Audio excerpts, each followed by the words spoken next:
Здравейте, приятели, аз съм Yugioh и днес ще направя unboxing на Rise of the True Dragon Structure Deck и да започваме.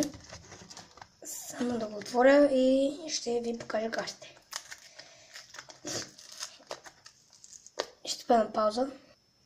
Окей, тук съм. Малко разкатах живота на кутийката. Тук полето. Един момент. Аре, излизай, бе.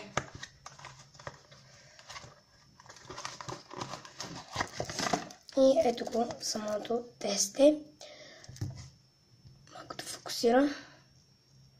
Arbol Brave Dragon.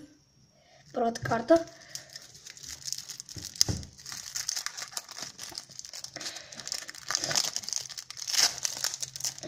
Така.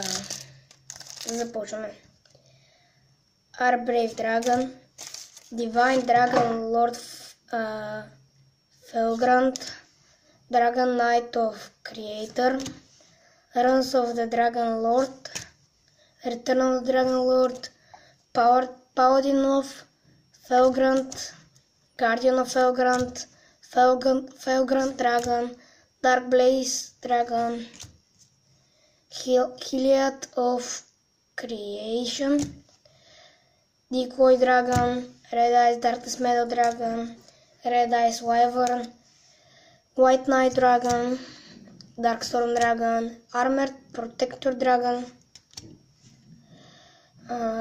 Evil Worm Захарн или нещо сорта, и Eclipse Wyvern, White Dragon, нещо си, Black Dragon, Collapsent или нещо сорта, Keep of the Shireen, Komodo Dragon, Jin, Lightsworn Paladin, Iran, Lightsworn Monk, Raiden, Hand of the Lightsworn, Card Tripper. Това бяха чудовища. Сега спелките. Dragon Divine,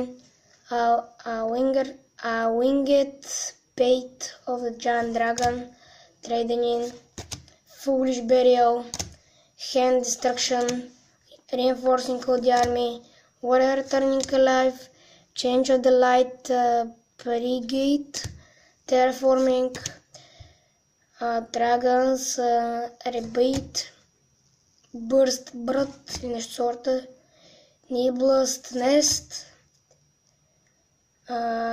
Breakthrough Skull, Call of the Hunted,